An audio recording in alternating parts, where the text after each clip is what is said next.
Welcome back to the Notary Podcast, hosted by me, Daniel C. Lewis. And this week, you're not going to want to miss this week. We have a very special guest. You're not going to want to miss this one. Cue the music.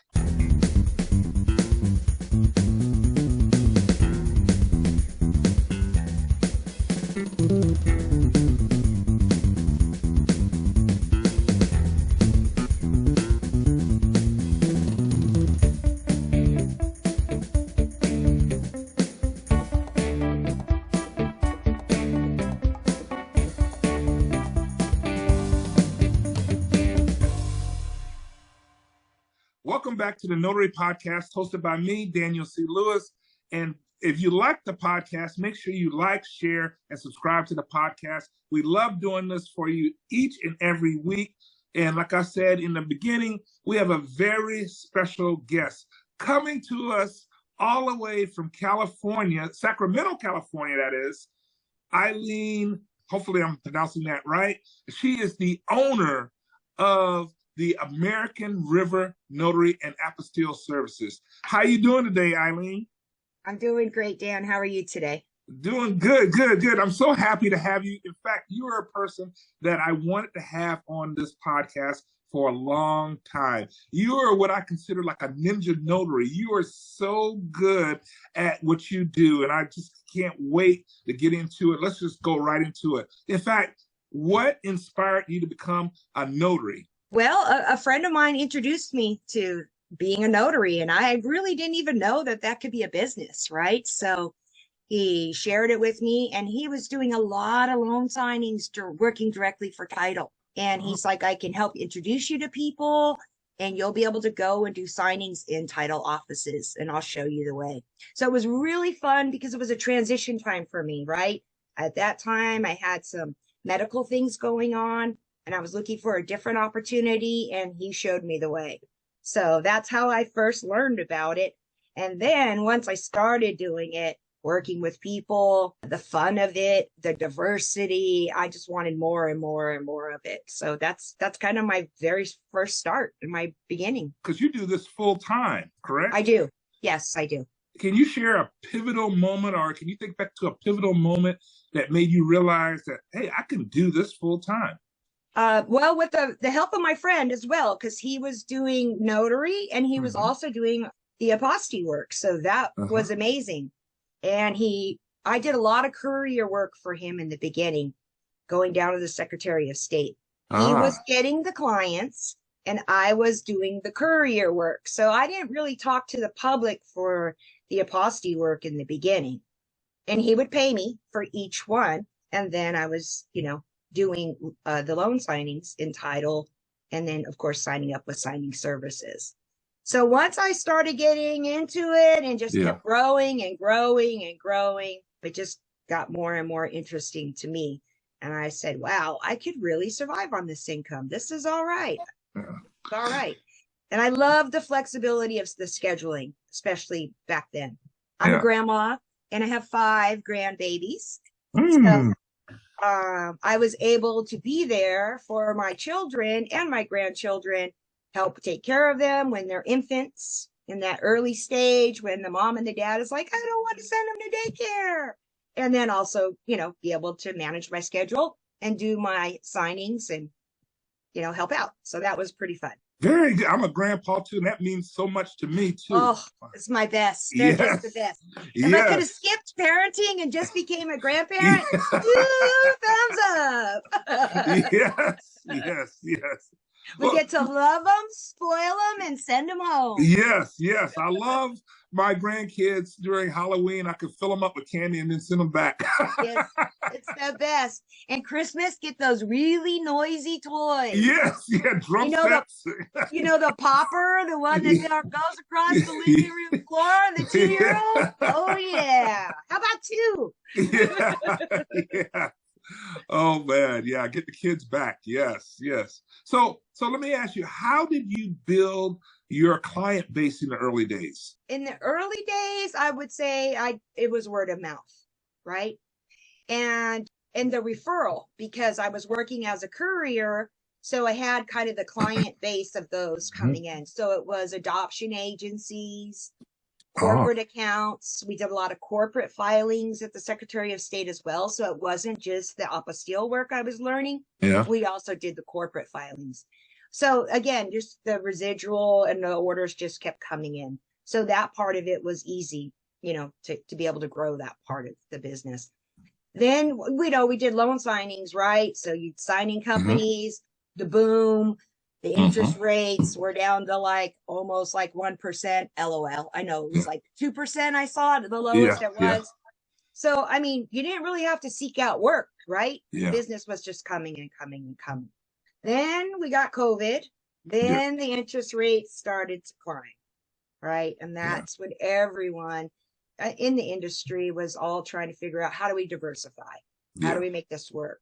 Because one loan signing, you know, every 2 days was not going to cover the bills, right? And everyone felt that pain.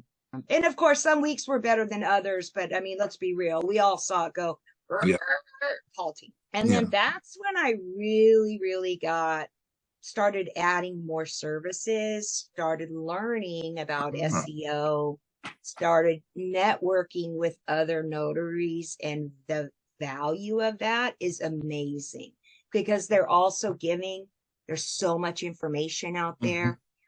And if you just take the time to get to know people, network, put yourself out there, raise your hand and say, I need help, you get lots of help. Yeah. And that's what happened. I didn't have a lot of experience with Google, my business, or how to build a website. I had a basic template website, but I didn't understand SEO. I didn't understand posting. I didn't even have social media at that time. Yeah. So I took the time to learn it, to get smart and figure it out. Yeah. Because I just listening to you, sounds like you are a great inspiration to a lot of people. A lot of people, when they move out of corporate America into the entrepreneurial side, they don't understand that. So you are an inspiration to a lot of people who are just going in and learning.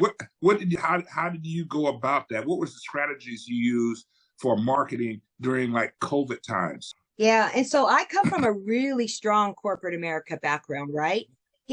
So we had a department for everything, right? Yep.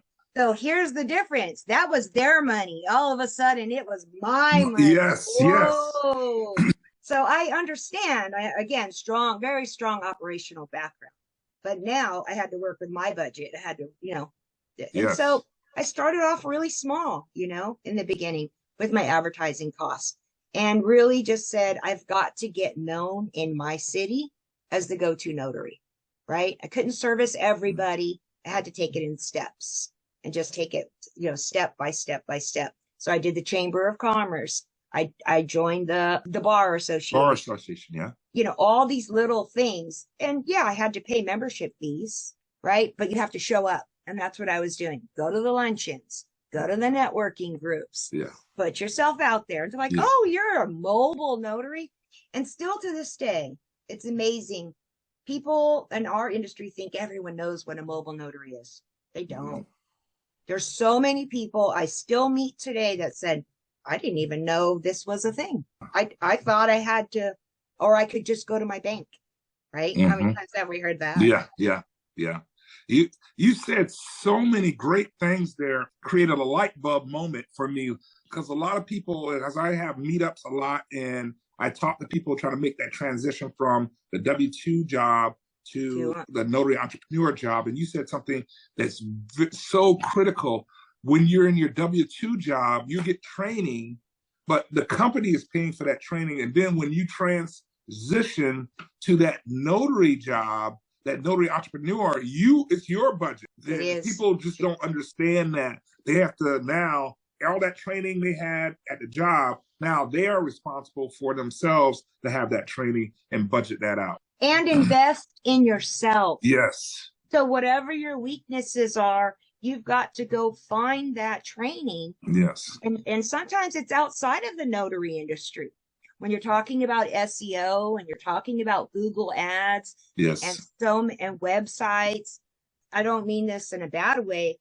Most notaries don't come to the table with that skill set. Yes. Of course, there are some, but a small percentage of that skill set coming into this business, which means we've got to go somewhere to go get the training. Yes. which is what I did. I had no choice. Yes. Yes. So I learned quickly that if you focus on your Google business page, you learn about SEO, you learn how to improve your website, how to get found, that's how your business is going to grow, right? Yes. And putting that money aside every month, make the commitment.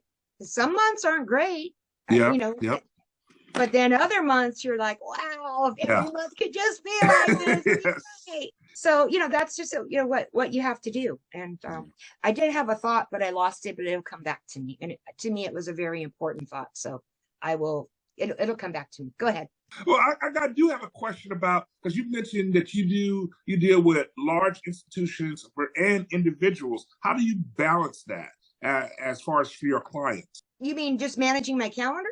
Yeah, managing your calendar, because you said sometimes you have corporate clients that you do accounts with, and then you have individual clients. How do you balance that? Well, I make my corporate clients number one, always. Sometimes I have to just turn the public away if I'm not available. And that's unfortunate, but it does happen. And I have an automation. I do online booking. So the public or my clients can go on and automatically book an appointment on my website.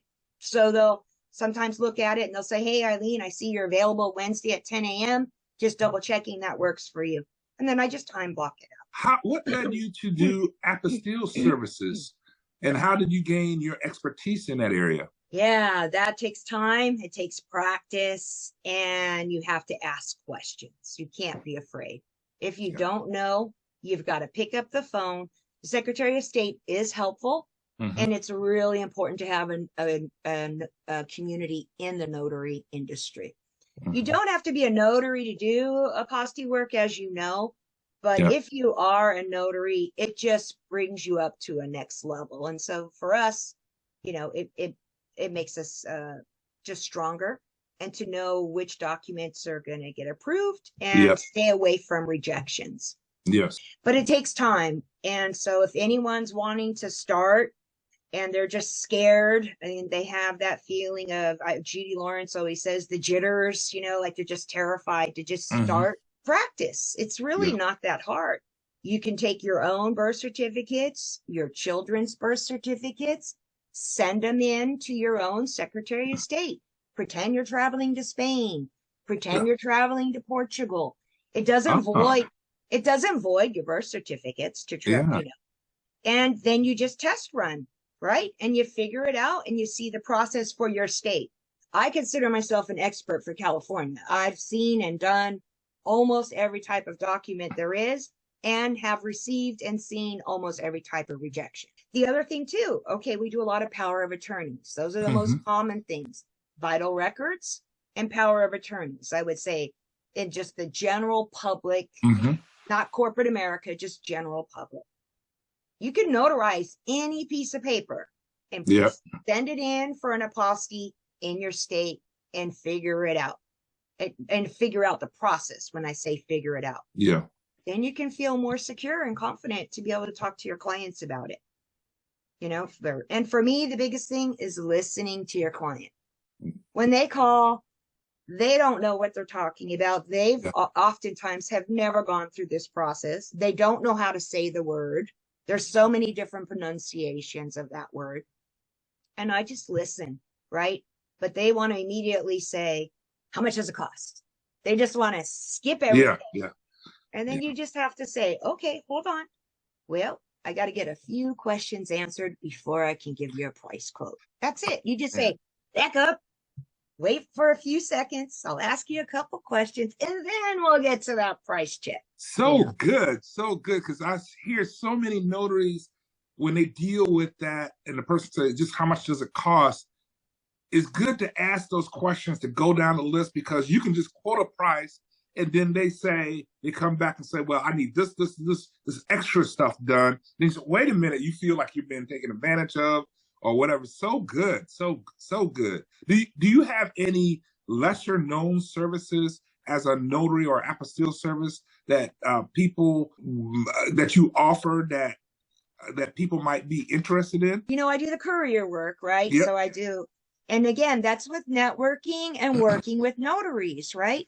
You have to tell everybody and anybody that you know what you do. And then the third thing that I've added to my business, I'm not sure we touched on it yet, is the live scan. So I do Yes. mobile live scan services.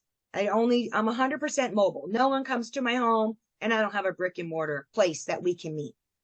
We can meet at a Starbucks, but I don't pay for an office or anything. Yeah. So, Can you break down both of those? First, the carrier service. When notaries hear that, can you tell them exactly what that is?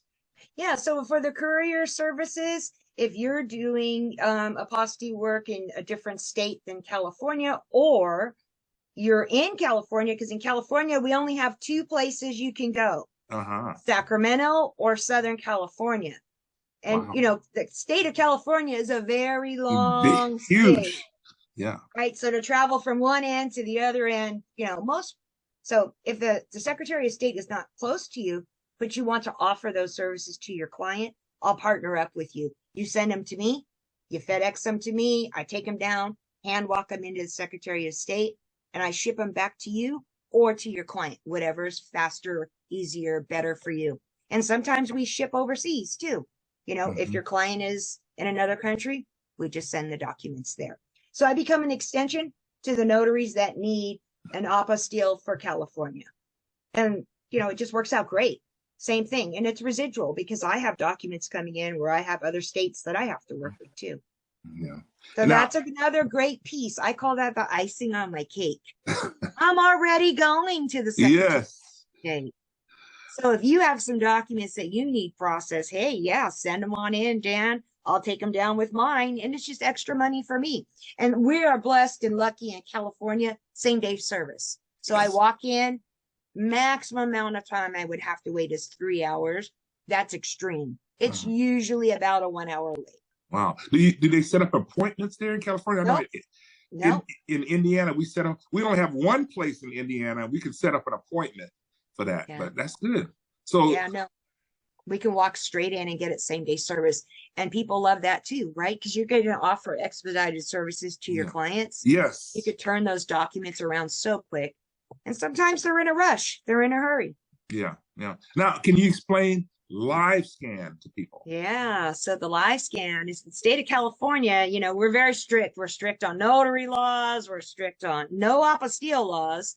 And then we have really strict fingerprinting and live scan laws. Anyone working with children have to be background and live scan now. It used to be just background, but it's now requiring that a person's fingerprints are captured. So we have it has to be electronically, and everything runs through the Department of Justice here locally. And then sometimes they also have to go through the FBI, depending on the organization and the agency. So I've made myself a little niche. I do more corporate accounts than I do an individual. So I'll do organizations. I'll do football, little league, softball, anything in sports, anyone working with children where there's coaches and volunteers, parent volunteers. The other big one is schools, right? Teachers, parents wanting to volunteer at the school, parents wanting to go on a field trip with their children. Yeah. Live scan is required, and you cannot interchange them. The other third big one is churches, right? So you've got Bible schools, Bible vacations. It goes on and on and on, but all churches, anyone working with children. And then in corporate America, well, that's the fun stuff too. I've got doctors. I go to the hospitals. I've got a trucking company that has to live scan their people. Another one that does DMV services. Yeah. So you have to be background checked for the DMV. So it's just fun. And that's my specialty. And it's great because my little machine is only 4x6. So it's 4 inches by 6 inches. And I take a laptop and I'm good to go. That's it. Wow. And, it makes it so easy for those people. They don't have to go to the UPS store or another type of mail and postal annex service and go stand in the line, wait their turn. Sometimes the rep is not available, because those people are offering other services as well, obviously. And with the whole Amazon return, the public gets so frustrated. because they just want that service. They don't care. There's 20 people returning Amazon. And it saves them time, money, and they have to pay their employees to go send them down there. Yeah. So it's a lot more cost effective to hire me, right? Oh, that's beautiful. Beautiful service. It just gets referred and referred and referred.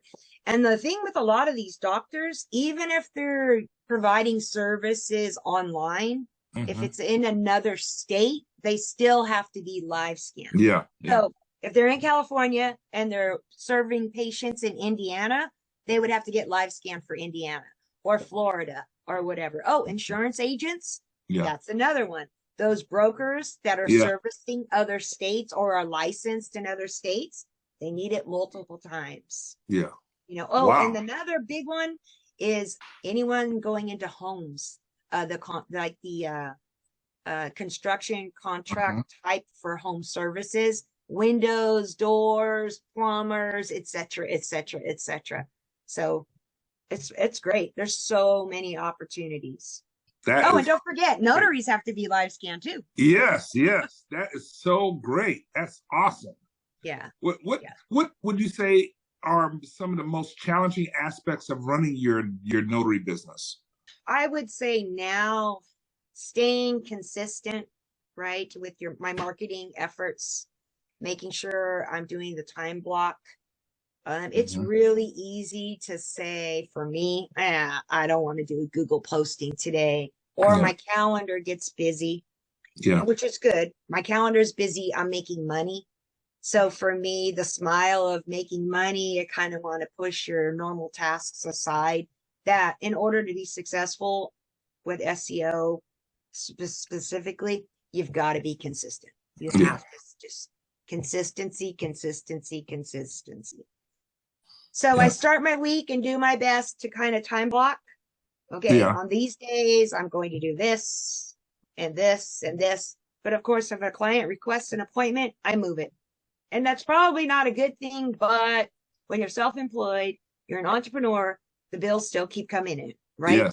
Yes. So you have to be flexible and you got to move quickly. Wow, you're such an inspiration.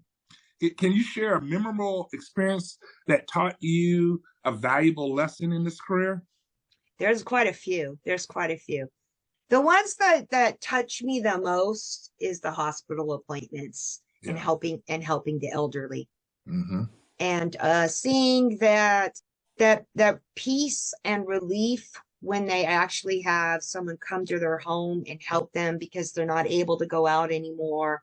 They had been meaning to do certain things. Time went by, then they become ill or elderly and just not capable. And to see their face light up and say, well, I just remember that, you could go to the bank and get a document notarized, and just knowing that they really wanted to take care of it, they just couldn't.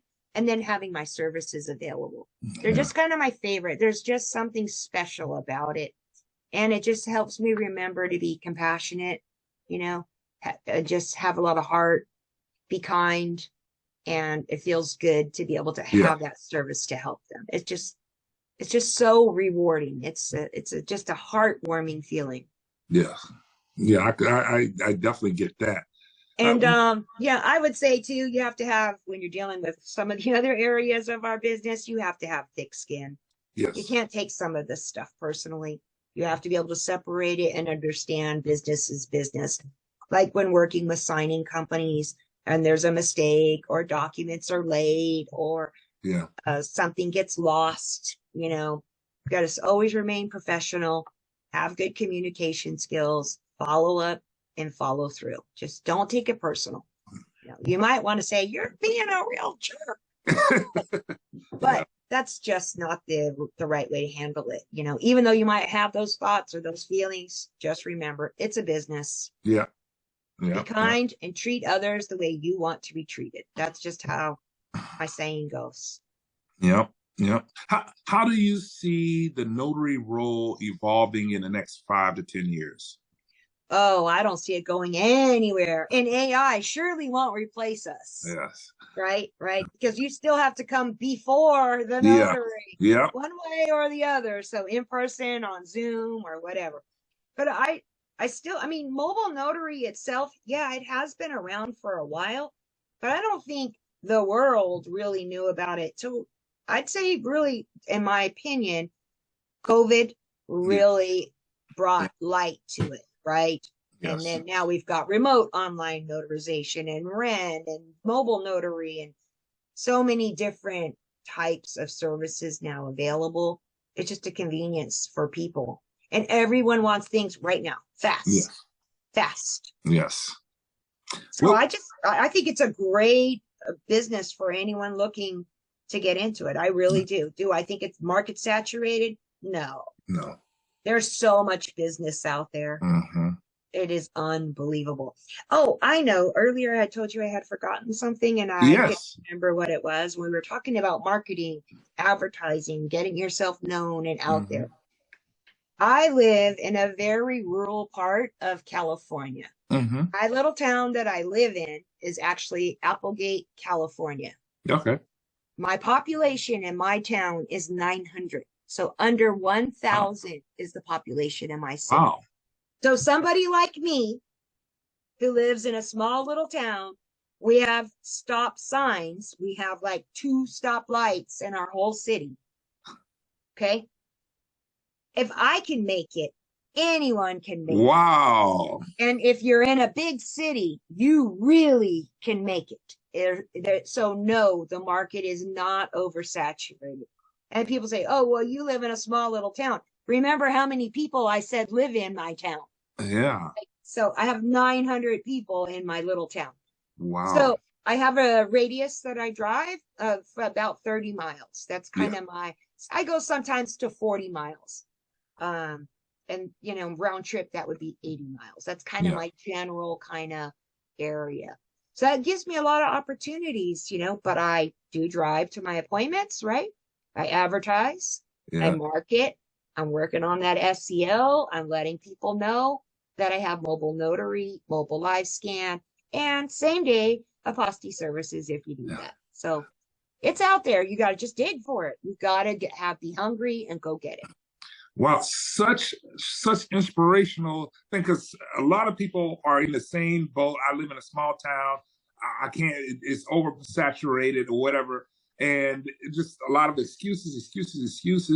But you're such a great inspiration. What advice would you give somebody new just coming into this business? Start connecting with notaries immediately. They are not your competition. They are your friends. You cannot go to every appointment, no matter what you choose to make your specialty. There's going to be days you're not available, and you're communicating and networking with people. It helps grow your business. You get leadership. You get, you just get someone doing the same thing as you, someone to bounce ideas off of. Someone who understands what you do. Because our family and our friends think our job is the most boring conversation in the world. We're like, woohoo, I got a hospital appointment. They're just like, okay. Or woohoo, I got this new client. They don't know how hard I work to get that new client. Yeah. I do. But anyways, you've got to start connecting and you've got to get yourself out there, because if you just stay at home and you're not working with others, it makes it harder for you and it's going to take longer. You'll eventually get there. But if you want to get there quickly, you got to get out there and you got to connect with notaries and connect with your city and your town, and get out there and let people know that you're available, and it'll start to happen. You've got to be personable. You got to be willing to talk, and people are like, wow, you're a mobile service. My mom just needed it. My sister just needed it, et cetera, et cetera. That's the way it works. Yes. You have to let people know you're open. You can't just put the open sign and think you're going to get customers like McDonald's. Doesn't work that way. Doesn't work that way. So that's what I would say to new people. If you're scared and terrified, we all were there on day 1, too. We understand that feeling. We understand the butterflies. We understand the jitters. we understand what questions do I even ask, Yes. and no question is a dumb question, right? Yes. Ask it, learn it. If you have questions, ask it again or get clarifications. That's it, Yeah. and take notes, Don't think you're going to remember it. Yes. Because you won't. Yes. You won't. So you say so many good things in there. I'm taking notes while you're talking. So many good things in there. There's a question I have to ask you because it started rattling in my head because you said you're a mother and a grandmother. Yes. And a lot of people struggle with this. How do you maintain the proper work-life balance? Some weeks are harder than others, right? So when you first start out, you have to make sacrifices. So you've got to set that financial goal. Whatever is going to work for you. Everyone's personal financial goal is different. So if $2,000 a month works for you, right? That's what you got to make sure you hit no matter what. So if you're falling behind, you have to sometimes sacrifice the family time, right? That's just the way it is. There were days that I did 7 to 10 loan signings, right? Yeah. I don't do 7 to 10 loan signings anymore, but I've diversified and I have other service offerings. Yeah. But during that peak, there were quite a few nights. Yeah. So you do have to, you've got to be honest with yourself, hit the budget, make some goals, and everyone's are different. Yeah. And you've got to make sure you make your business pretty high up on the priority list, because otherwise you'll fail and then you'll want to throw the towel in, right? Yeah. But so once you start to build it, then life gets a little bit easier for planning. But I'll tell you, there's weeks when, my phone isn't ringing at all. And I'm like, geez, what happened? Oh. And that means I got to pick up the phone myself. Yeah. Right. Check in with people. Hey, Dan, I haven't heard from you in a couple weeks. Everything going okay? Yeah. Oh, yeah, I was on vacation. My daughter graduated, blah, blah, blah, blah, blah, yeah, blah. Yeah.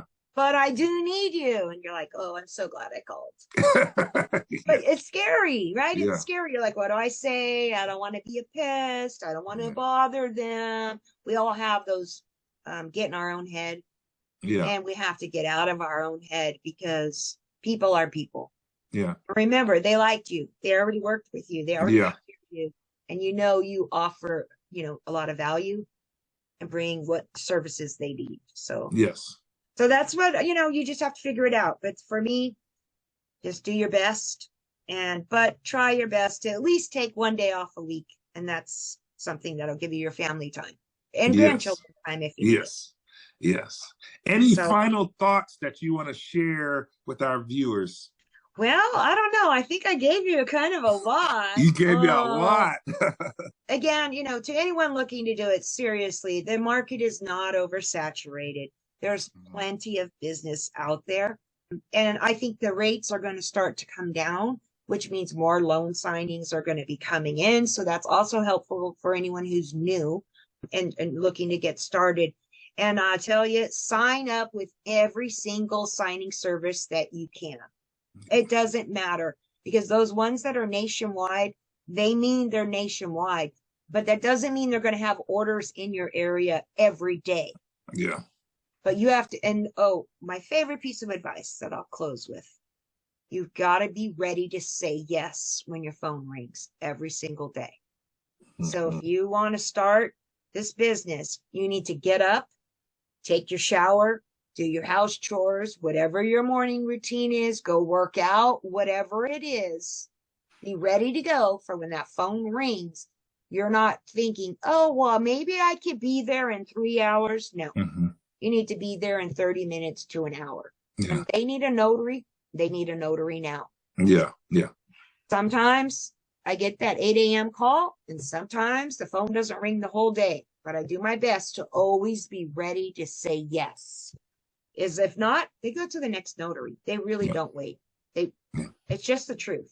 So that's just one thing I like to tell new people, because they don't really understand it, especially if they had a 9-to-5 and this is new to them, or entrepreneurship is new to them.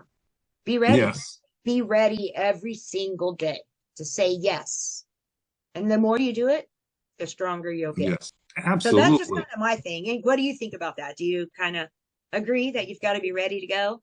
I totally agree with that. You said so many great things there. Just to give you an example, I had a lady that gave me a call the other week and said, "Hey, I need a mentor. I'm trying to get into this notary business." I said, "Well, what kind of business are you getting into?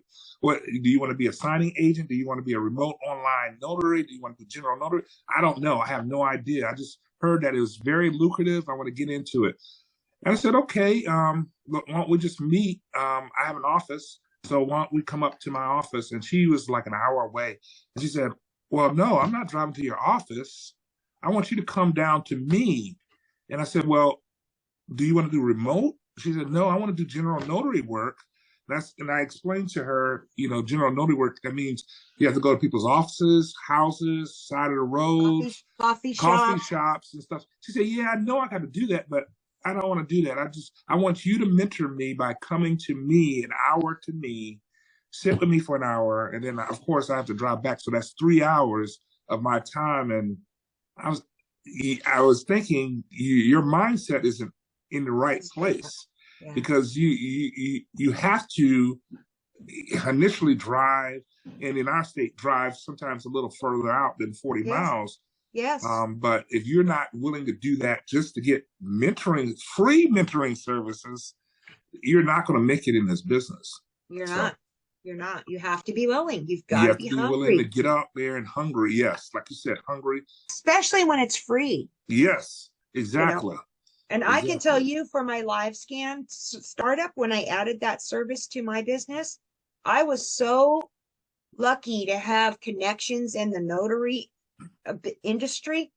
I was able to go and partner with someone else who already had a business going for live scan for several years.